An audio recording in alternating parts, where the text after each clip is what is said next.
Welcome to the Book Fair podcast. My name is Anthony, and just yesterday I had a tooth pulled, so my mouth is a bit numb and swollen. Hopefully you can understand me clearly, but if not, I apologize.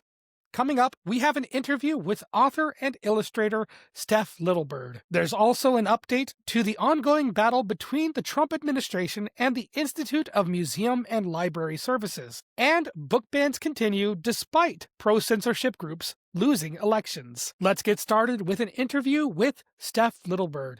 Hello, Steph. How are you doing today? I am very well. Thank you for having me. Thank you so very much for being here today. Can you start us off by introducing yourself for the audience? Yes, my name is Steph Littlebird, and I am an Indigenous artist and soon-to-be author of the children's book, You Are the Land. Can you talk a little bit about what You Are the Land is? Yeah, so You Are the Land is really about a young person learning their relationship to the earth and to the world around them through the lens of Indigenous culture, which teaches all of its people, including its young people, that they are directly connected to the earth, that they're not a separate entity, but actually interconnected to the earth itself. And so using that lens, I'm trying to share that with all children because while my culture teaches me these values, it's actually true of all human beings that they are extensions of the land. And so the story is meant to be universal enough that hopefully all children will see themselves in it as well. And can you talk a little bit about what your culture is and what your background is as an artist? Yeah, so I am an Indigenous person. My tribes come from the northwest region of Oregon. I'm from the Confederated Tribes of Grand Ronde, Oregon. And basically, my culture is very much rooted in the place that I am from. You know, I have spent much of my life here in my traditional homelands, and our day-to-day lives are absolutely rooted in the cycles of the earth. And also, my culture teaches me, my community teaches me about being a responsible land steward, or what we call in our community a placekeeper. And so what that means is that my work really should always be rooted in placekeeping and me being a good placekeeper and taking care of the earth, but also teaching others to be good placekeepers. And so that's really what this book is an extension of, is that community and cultural value.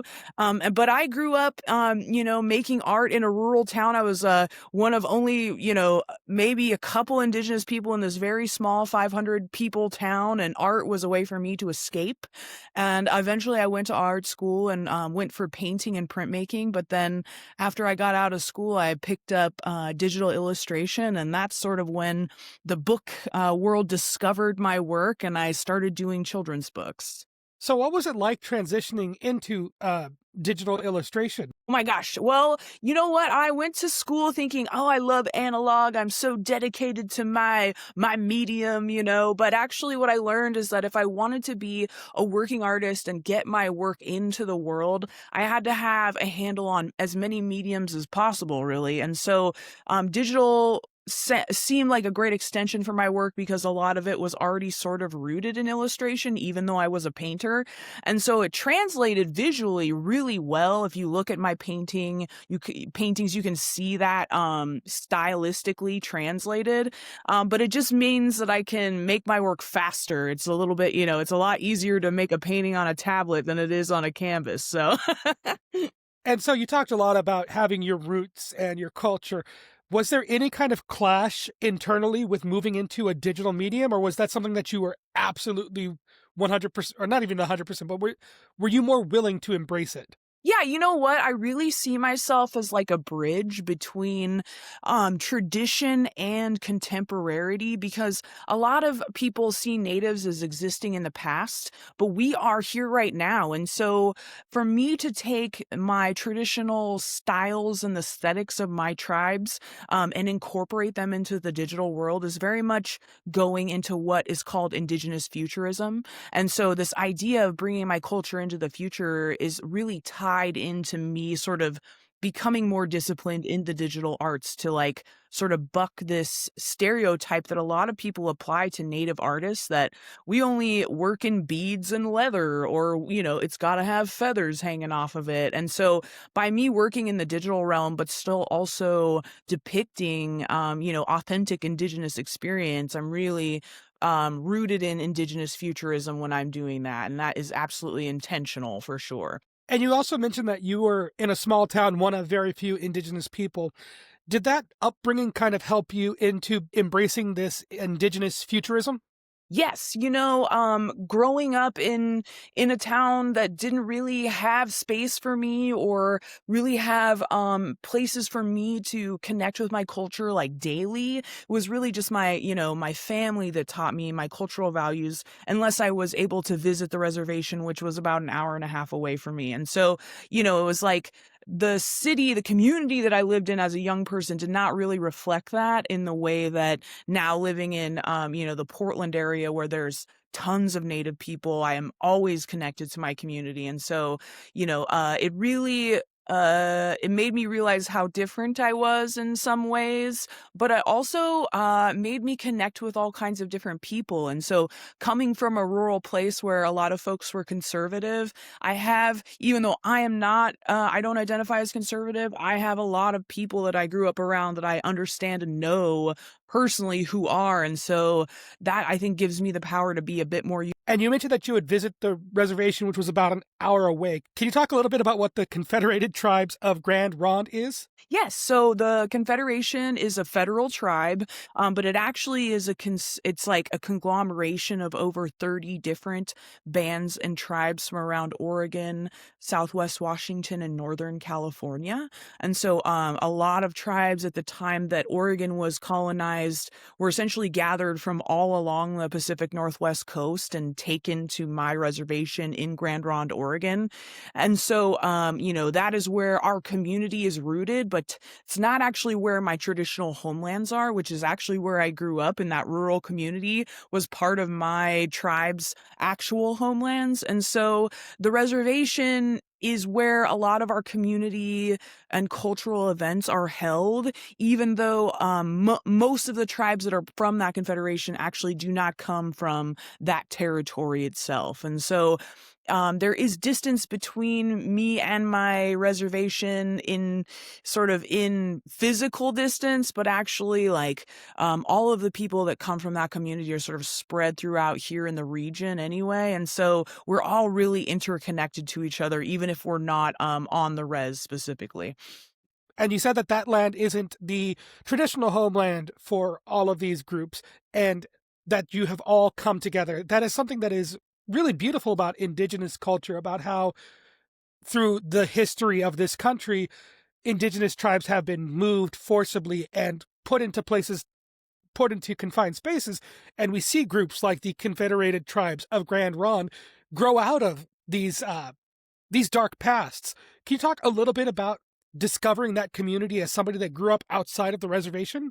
Yeah, it was so important for me to connect with that community because so much of our cultural knowledge is housed there. So, once I was able to be autonomous and sort of get away from my small town, that's when I really started to connect more deeply with the reservation community. And now I go out and teach classes and am in sort of real community with the people there who are culture bearers, and my auntie's a language teacher. And so it's really cool because not every Native person is able to be close in proximity to their traditional homelands, let alone their tribal community. Much of the indigenous population of America lives off reservation. So only 10% of natives actually live on reservation. Much of us have been urbanized. And so that in itself is like a journey in itself to sort of, go out in a way many times to these very rural or remote places to access these communities. And so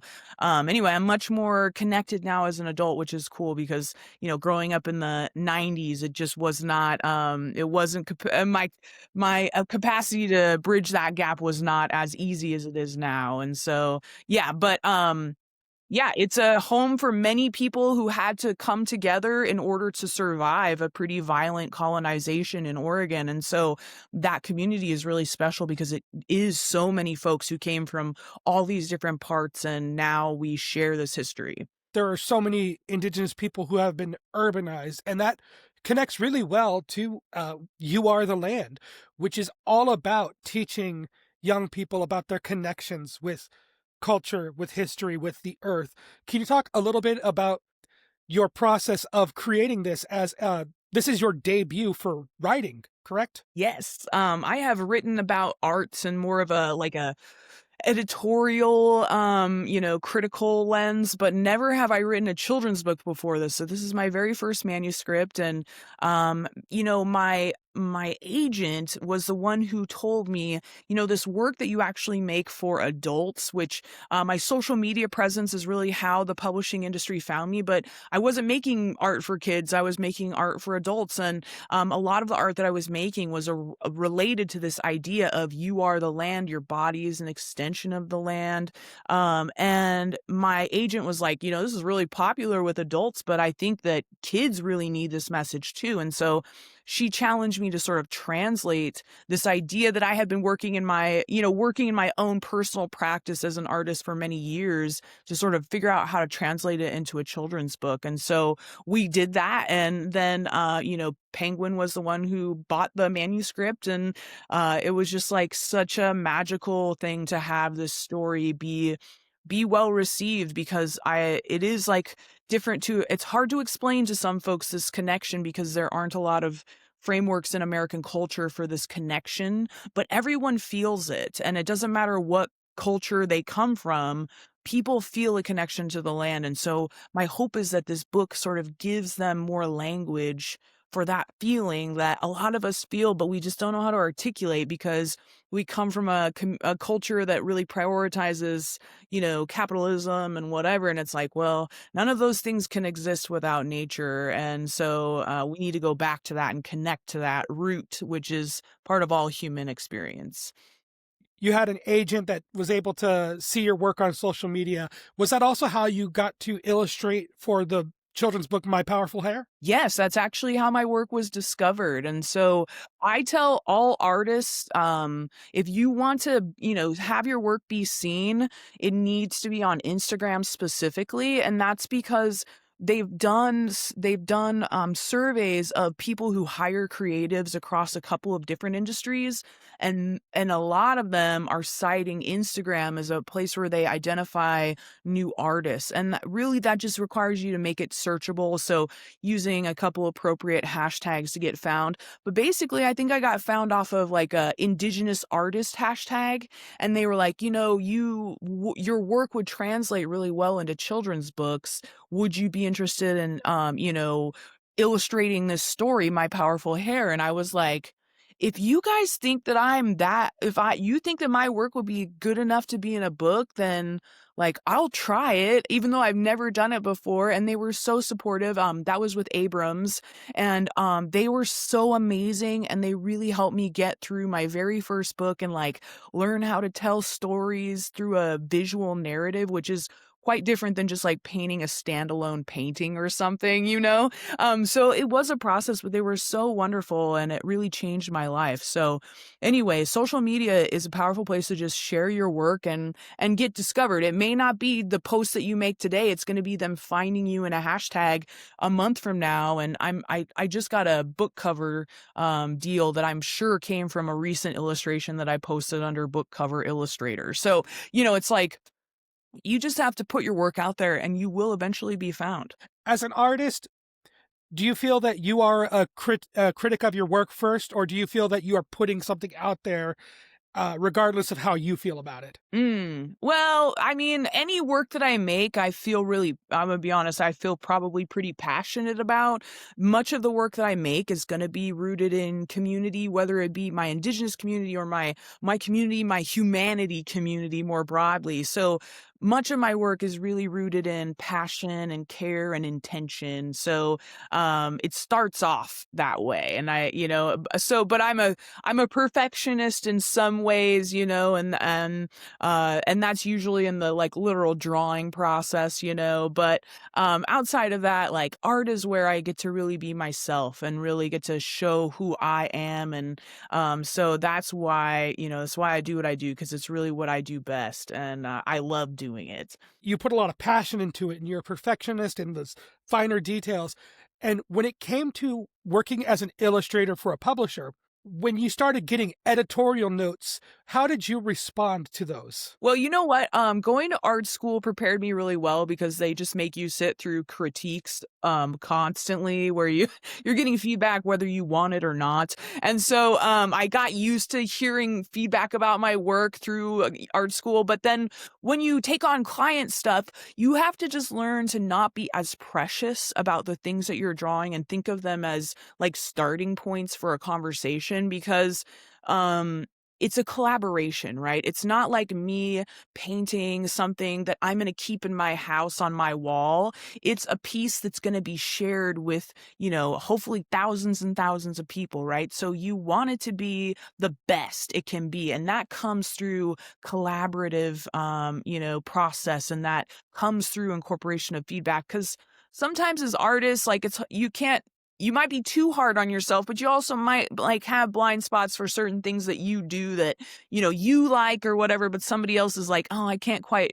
read this, or this doesn't quite come across. And so having that feedback really, for the most part, it's only going to make you better. It's only going to improve your work over time, and also just like, make you think more clearly and intentionally in the future. So I try to keep that in mind. Sometimes, feedback is hard because you love what you do and you pour your heart into it. But if you remember that it's a collaboration, it makes things go a little bit easier and it's not as heartbreaking. So You talked about how it's a collaborative effort and that's easy to be able to let go of the work.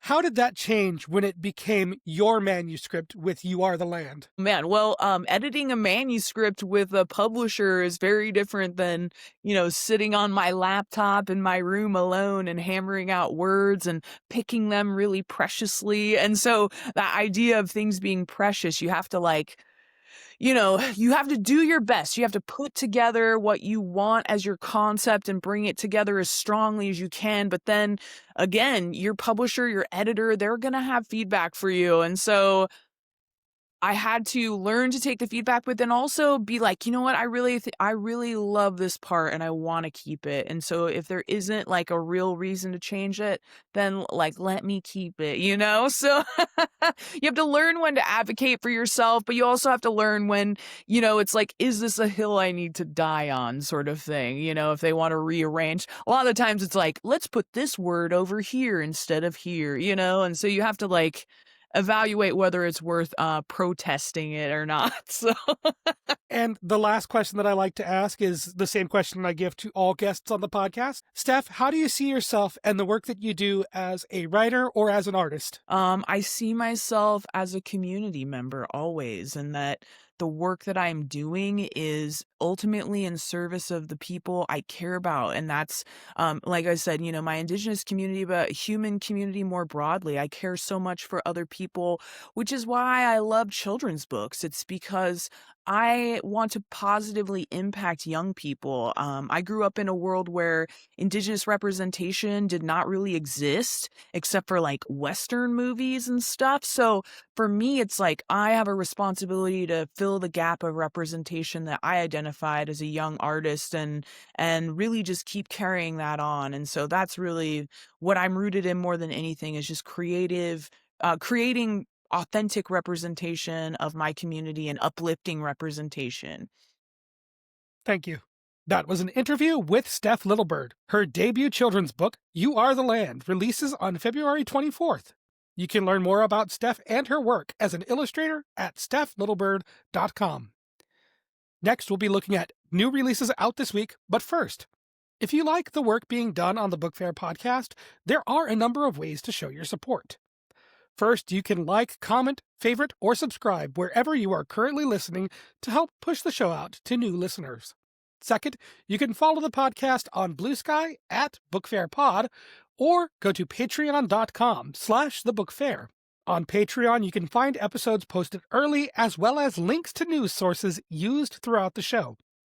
Following is free, there are no posts hidden behind a paywall, and you can add the Patreon RSS feed to your preferred podcast platform. Lastly, the best way to help the Book Fair podcast grow is simply to share it with a friend, an educator, or a young reader in your life. Now, on with the show. Next, we'll be looking at new releases. The publishing calendar for children's literature tends to become more spread out by the end of the year. So this is a good time to mention that there will be a few more episodes of the Book Fair podcast before a brief hiatus for the holidays, returning to weekly episodes in mid-January. The first book we will be looking at this week is The Christmas Sweater by Jan Brett. A pup's unloved Christmas gift saves the day in Brett's homespun tale. After the child narrator's pug, Ari, expresses disinterest in the elaborately bedazzled, dog-sized garment the child's Yaya knits for her, the child overcompensates, exclaiming, "I'll snowshoe to Echo Lakefront right now, and Ari can come too," staying cozy in her new Christmas sweater. But while the pair's outing starts off with a cheery vibe, the pale-skinned protagonist grows concerned upon discovering the sweater has been lost amid the heavy snowfall that's also dangerously obliterating their tracks. Fortunately, Ari comes to the rescue with the discovery of a snow-buried gold angel that remains attached to the sweater's unraveled strands, which lead the two safely home. Winding red yarn frames the creator's signature-style realistic paintings, while side vignettes draw attention to activity happening on the margins of scenes, particularly zeroing in on some magpies who play a key role in creating a closing bit of Christmas magic. Background characters are portrayed with various skin tones, and this book is recommended for ages 4 to 8. Next is A Knot is Not a Tangle by Daniel Nayeri and illustrated by Vesper Stamper. Combining step-by-step details with a tender look at an elder passing on generational information, this extended account by Nayeri traces a child's learning the art of Persian rug making.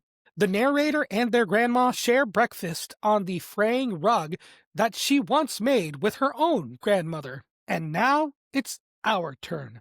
First, the two visit Grandpa in the field, where he gives them sheared wool that the two wash, card, spin, and dye. A plan is drawn on graph paper. In our city, Isfahan, the popular design, looks like tiles or gardens in a palace.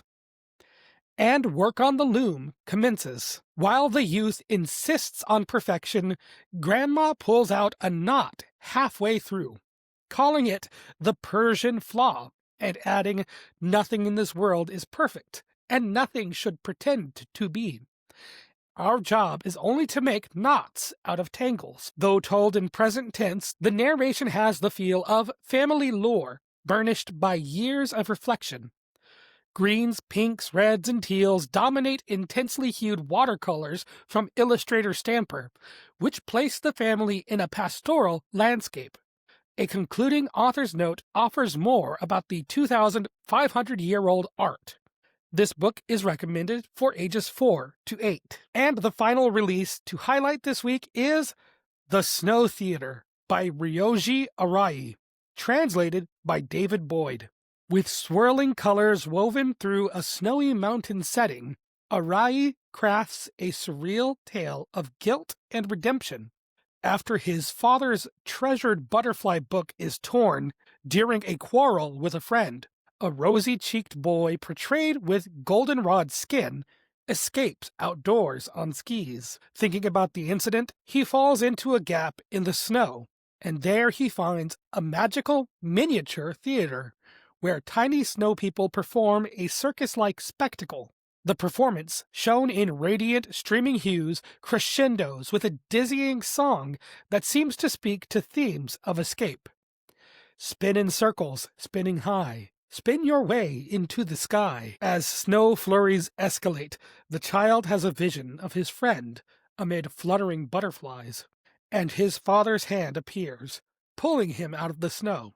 On the way home, Dad offers hot chocolate and even suggests they lend the damaged book to his friend. The chilling, dreamlike narrative can be challenging to follow, but the striking imagery lyrically conveys how shame can be transcended by being open to forgiveness. This book is recommended for ages 5 to 8. Next, we'll be covering some news, starting with an update to the ongoing battle between the Trump administration and the Institute of Library and Museum Services. Ever since Donald Trump's first month in office, there has been a battle with federal disbursement of funds for public libraries and museums across the country. The major players of this battle have been DOGE, the Department of Government Efficiency, and ILMS, the Institute of Library and Museum Services. In the last week, DOGE has officially been shuttered by the federal government, and now an update in their lawsuit filed on behalf of the ILMS has hit another major milestone in the battle for public libraries. Donald Trump first signed an executive order on March 14th, announcing the closure of the ILMS, which was swiftly stopped by said lawsuit. Over the last 8 months, 21 state attorneys general have signed on to the case, backing the Institute of Museum and Library Services. And just last week, U.S. District Court Chief Judge John J. McConnell has ruled in favor of the 21 states that are battling against the executive order to close the ILMS. Judge McConnell wrote in his decision, quote, "By now the question presented in this case is a familiar one. May the executive branch undertake such actions in circumvention of the will of the legislative branch? In recent months, this court, along with other courts across the country, has concluded that it may not. The answer remains the same here." End quote. While the executive branch's attempts to shutter the ILMS were stalled from the beginning, that doesn't mean that business has continued as usual. Slashing the budgets and mass firing employees within the department have led to a soft freeze in disbursement of funds to public institutions, which has already caused interruptions within public libraries. Here on the Book Fair podcast, we have covered stories from Florida where public libraries are canceling their interlibrary loan program due to loss of funds that would normally be provided by the Institute of Museum and Library Services. South Dakota also saw the service being cut. However, the recent ruling from Judge McConnell means that those funds must be released to states, and that Donald Trump is prohibited from making further attempts at dismantling the Institution of Museum and Library Services. Next, we have another example of the Trump administration attempting to ban a book on a national level. The last time we saw a national ban coming from the Trump administration, it was from Pete Hegseth, setting guidelines for the Department of Defense education activity. The administrative change affected schools on military bases within the United States, as well as foreign nations around the world. The ban also affected a naval academy that removed roughly 500 titles in a postgraduate library that was not even accessed by children. Book bans are a problem within schools and public libraries, but we are seeing government overreach unlike ever before. While the United States has obscenity laws that determine that there is a threshold for media to reach before local or state government can regulate the sale or distribution of material. When people fight for the freedom to read, we aren't talking about book burning or confiscating books from private citizens. Schools and libraries are public institutions, and advocates for the freedom to read want people to have equal and equitable access to information as protected under the First Amendment. One common criticism of the book banning topic is the claim that there is pornography in schools being pushed onto children. No freedom to read advocate will ever make the blanket statement that no books should be restricted from schools. There is and should be a transparent media selection process handled by professionals within the library sciences. Your local librarian, and especially your child's school librarian, likely has a master's degree in such fields. When I say trust the professionals to determine what is age appropriate or what belongs in a school, this is what I am talking about. Collections are often purchased in bulk from wholesale retailers, and with thousands of books, it is unreasonable to expect librarians to have read every single one. That is why formal challenges exist, and they should be handled locally and follow the guidelines set by the school board elected by the community. And this is why efforts from state governments, or in this week's case, the federal government, to control access to information, regardless of what the community has chosen through local elections, frighten me, as it is never appropriate for the government to make decisions that should be handled on the community level by educators and professionals. Now this brings us back to the Trump administration and the latest example of book bans on a national scale. Earlier this year, the president signed the executive order Restoring Truth and Sanity to American History, which sought to remove and revise negative information relating to American history, literally rewriting history to hide parts that are unfavorable to our government. Like the administrative change by Pete Hegseth that affected schools under the DODEA, there is not much transparency about what titles may be targeted unless someone publishes the internal communications. We know now that in March, one book, The State of Water, Understanding California's Most Precious Resource, written and illustrated by Obi Kaufman, was flagged under this executive order. Due to the internal change, Yosemite National Park will no longer be stocking copies of Kaufman's book. The State of Water explores the root cause behind California's ongoing water crisis, which has in turn led to droughts and worsening wildfires. The scope of this story may seem small. Potentially removing a book from gift shops within national parks doesn't really scream constitutional crisis. However, the choice of banning the sale of a book with heavy ecological themes only goes to show the way that this administration handles climate change, as well as their thoughts on scientific fact and consensus regarding natural disasters. Kaufman was made aware of this book being flagged by the federal government from anonymous sources, and the National Park Services has yet to respond to this story. It's likely that there are more books on the list that Kaufman was able to find that have similarly been flagged by the directive to remove critical history from public institutions. We may very well see other examples coming out with this story breaking.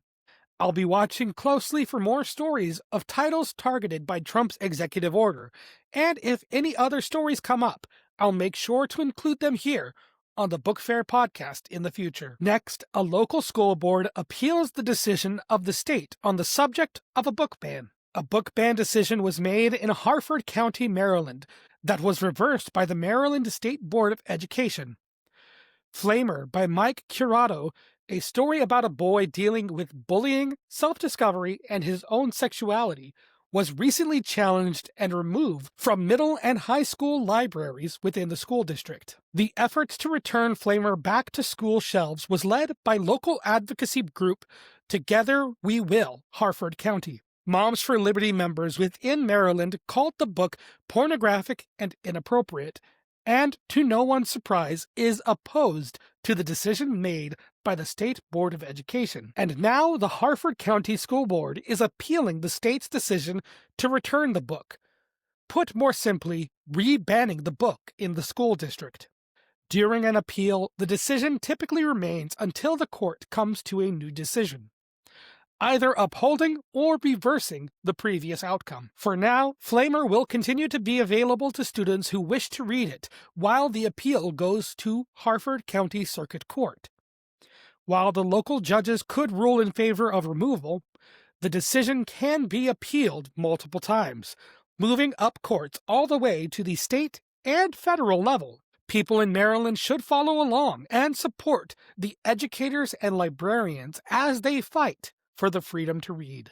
And the final story of the week is some good news, looking at the trend of local elections. The ongoing book banning battle takes place on school boards, library boards, and sometimes as high up as state education boards. Small conservative groups, well-known ones like Moms for Liberty or smaller groups that are based in a single town, will have members run for seats in public office where they can make changes to school district or library policies to make book banning easier. One such group of censorship advocates in Pennsylvania has members in office for the West Shore School District. At a public meeting, members of the community spoke in opposition of the board's book ban policy, as well as a bathroom policy targeting transgender students. Members of the West Shore School District Board that pushed these policies recently lost re-election, but they still push unpopular items despite public outcry. Meanwhile, in Texas, 15 candidates endorsed by Moms for Liberty lost elections, along with 14 of the 18 candidates endorsed by True Texas Project. Before the election took place, Frank Strong on Twitter said any candidate endorsed by Moms for Liberty should start drafting their concession speech. This is a growing pattern. Despite constant news of book bans happening across the country, parents and communities overwhelmingly support the freedom to read. However, the Texas school board elections were not a clean sweep. Princeton ISD had 2 open seats, and one of them went to a candidate that openly spoke against book bans. Carroll ISD had a conservative win the seat, whose opposition considered themselves anti-woke. Klein ISD was one of the districts to reject a candidate from Moms for Liberty. However, their opponents were also responsible for book bans from their own districts. While most of the success stories out of the Texas elections come from pro-censorship candidates losing, the real winners come from Princeton ISD and Cy-Fair, where the new school board members spoke openly in favor of the freedom to read during their campaigns. It's worth noting that fighting book bans is an ongoing battle. Texas is a large state with many, many counties and districts to contend with. If you live in the state or elsewhere, get to know your district. See if there are elections coming up this May, and if you're eligible to vote, make sure that your candidates are those that will support the freedom to read, or even denounce book bans altogether. If you are able to, commit time to volunteering or campaigning. Maybe even consider running yourself. See what seats are up for election, because chances are good that there are uncontested elections where the incumbent is only staying in office because nobody else is running. You can help make sure that your local officials reflect your community, ensuring that students have equitable access to resources and stories that represent them. This will conclude another episode of the Book Fair podcast. If you would like to learn more about any of these stories, you can go to patreon.com/thebookfair. Following is free, and there are no posts hidden behind a paywall. There you can find links to news sources used throughout the show, as well as episodes posted early. You can also add the RSS feed to listen on your preferred podcast platform. You can contact the podcast on Blue Sky at BookFairPod or by emailing bookfairpod@gmail.com. If you wish to support the show, the best way is simply to share it with a friend, an educator, or a young reader in your life. Thank you so very much for listening, and as always, I'll talk at you next time.